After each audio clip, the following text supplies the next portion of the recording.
On October 4th, 2021, Facebook, Instagram, and WhatsApp went dark for 6 hours.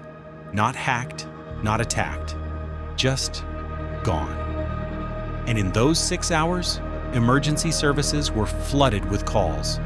Businesses lost millions. Billions of people felt something they hadn't felt in years. Helpless. That was 6 hours. One company, 3 apps. Now imagine it wasn't 6 hours. Imagine it was everything, forever. Most people think the internet lives in the cloud. It doesn't. It lives in cables. Hundreds of thousands of miles of fiber optic cables buried under oceans and continents. Cables so critical that a single cut off the coast of Egypt in 2008 knocked out internet access for 75 million people across the Middle East and South Asia. The entire internet runs on infrastructure that can be physically touched, physically cut, physically destroyed. And if it went down, truly, completely down, the first thing to fail wouldn't be social media, it would be money. Within minutes of a full internet collapse, ATMs would begin going offline. Credit card terminals would stop processing. Digital wallets, gone. Modern banking exists almost entirely in servers connected by fiber. Without the internet, your bank account doesn't disappear, but you can't access it. Your money exists. You just can't touch it. Panic wouldn't take days to arrive. It would take minutes. Here's what most people don't understand about modern supply chains. They don't run on trucks and warehouses. They run on data. Every container ship crossing the Pacific is tracked in real time. Every cargo flight is coordinated through internet-connected systems. Every supermarket shelf is restocked based on live inventory data flowing through the internet. When the 2021 Suez Canal blockage stopped a single shipping lane for 6 days, it disrupted global trade by an estimated $9.6 billion per day. A full internet collapse wouldn't block one lane. It would block everything. Airlines would lose the ability to coordinate thousands of flights simultaneously. GPS, which billions rely on for navigation, depends on ground-based internet infrastructure to function with precision.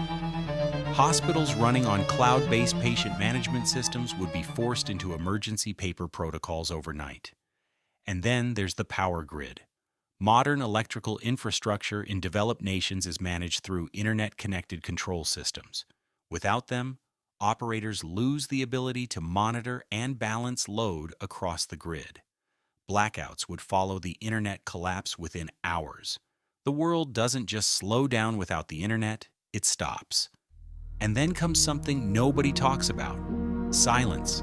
No notifications. No breaking news. No algorithms feeding you the next outrage. No parasocial relationships with strangers you've never met. No endless scroll. For the first time in 20 years, billions of people would be left alone with their own thoughts. No distraction available, no dopamine on demand. Studies have shown that the average person touches their phone over 2,600 times a day. When that's gone, suddenly completely gone, psychologists predict a wave of anxiety, disorientation, and withdrawal symptoms rivaling what we see in substance addiction.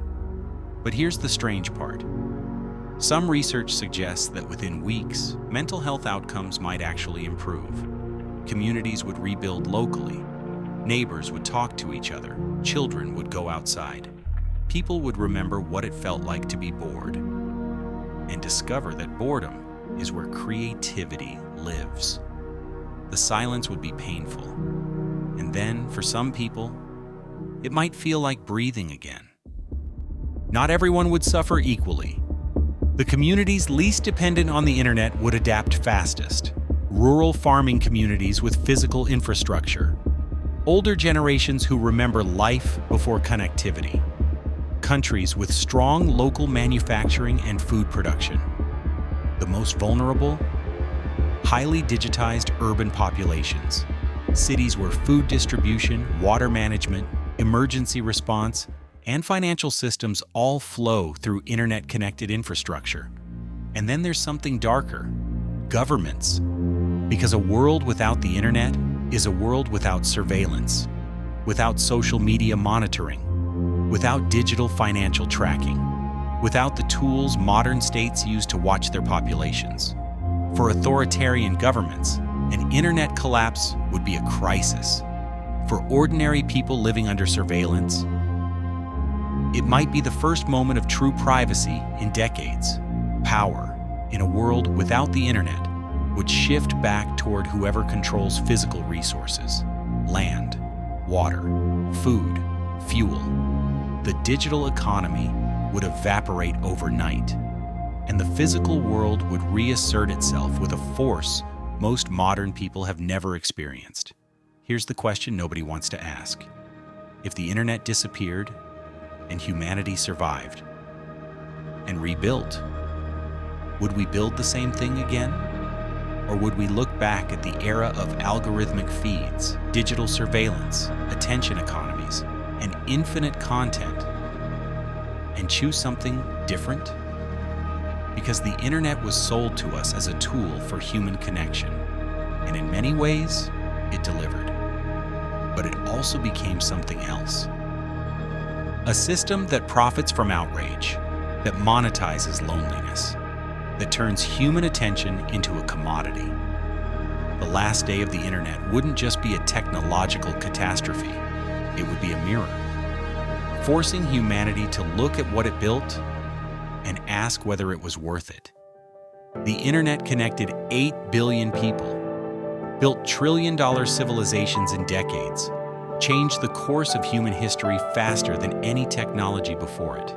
But if it disappeared tomorrow, what would we find on the other side? Collapse, certainly. Pain, without question, but also a world forced to remember what it means to be present, to be local, to be human, without a screen between us. The internet feels permanent. History has a habit of proving that nothing is. Empires felt permanent. So did every civilization that collapsed before ours. And if the last day of the internet ever arrives, it won't just be the end of an era. It will be the moment humanity discovers whether we were ever truly in control or whether we had simply forgotten how to exist without it.